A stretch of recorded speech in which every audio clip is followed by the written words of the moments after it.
Hey guys, welcome back to All Things Knives. It's your host Fletcher, and today we are taking a look at the Hogue Deka. This is the Gen 1, as you can see by all the screws and the non-deep carry clip. It does look like these screws, despite having a lot of them, are all T8s, and I think the pivot is a T8 as well by the looks of it. This is the Hogue Deka. This is like their bug out competitor. It feels a lot like a bug out in terms of the weight. Nice slicey blade stock. Let's see how thin they get this guy behind the edge. As a nice lightweight thin knife, I would expect them to get it very, very nice and thin, like a bug out, you know, slicer, not a crusher of some sort, you know. If I'm carrying a lightweight blade, I'd want it to be very slicey. So you're talking 20 thousandths. That is super normal. That is nothing wrong there. Let's move up a little bit. About,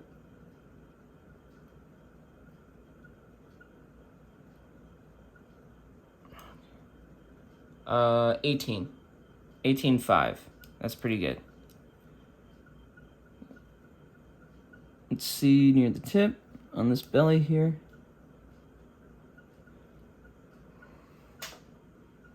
Go a little further down. 18.5. That's not bad. That really isn't. Let's get near the very tip here.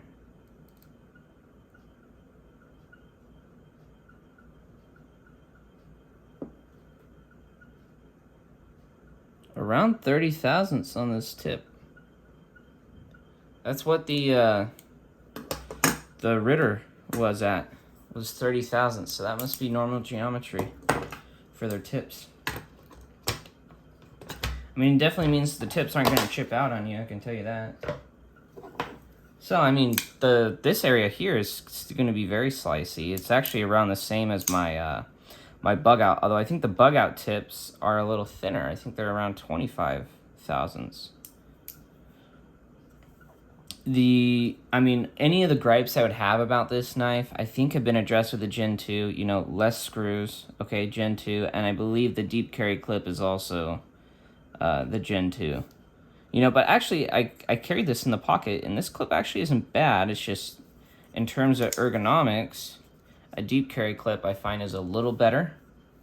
The action on this guy, phenomenal. I actually ended up having to buy the display model.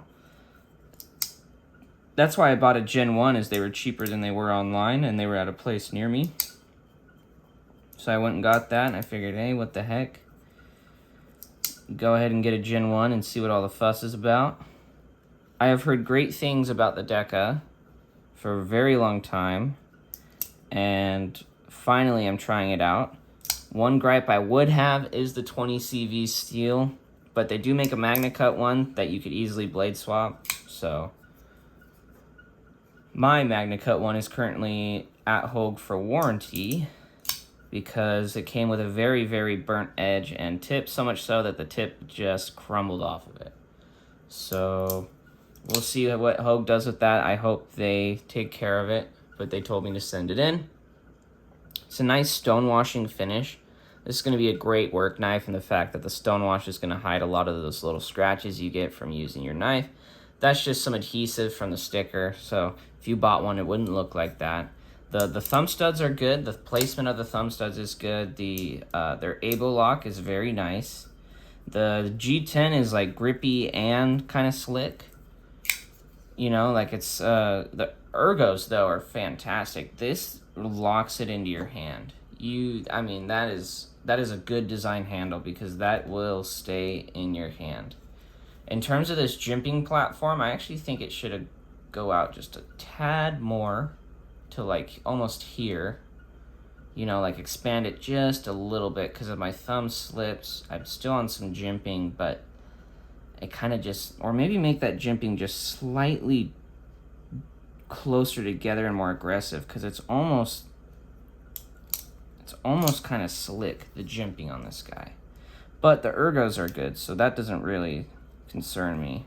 at all. Like, I'm not really concerned about that. Really, this reminds me of my G10 bug outs. So this guy's definitely going to get carried. You know, I did say the 20 CV steel was a gripe for me, but we're going to test it. Gerald said that these tend to have a higher heat treatment than these. And so I bought both because I want to see what, you know, first off, I like the design. I had a mini. I wanted to try the large. I'm a fan of the large. I'm a fan of the mini, so I might have to buy a mini as well. But I like Hogue. They're a good American company. And I would like to... And they're Pro 2A. I mean, how could they not be? They literally sell gun grips and such, So a family company that supports my values, I will buy that every time. And this Deka, I mean, for being a G10, right? So being G10 and 20 CV, that on a bug out will cost you $200 from Blade HQ. This guy is like $160, so you're saving $30. If you're able to get them on sale, you're saving even more than that. So I mean, Deka is a great option. I think it will perform very well.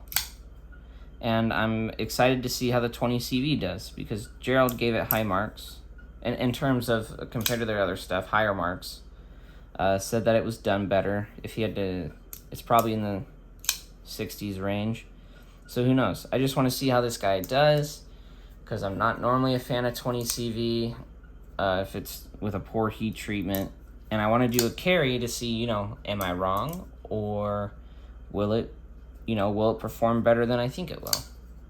But this guy, I think, is going to be a great little user. That clip point style, I think, is clip point, drop point. It kind of clips down, so we'll call that a clip point. I think it is going to perform well, especially with how slicey it is, and I think it will probably sometimes take the spot of my bug out, which I think is awesome because I love carrying that knife. I love the lanyard tool. I'll try a lanyard on it, see how it does. But as always, guys, thank you so much for watching. Let me know your experiences with Hogue and the Deka, whether or not you have one, you want one, any good stories, bad stories you have, leave them all down below. And as always, guys, thank you so much for watching, and stay sharp.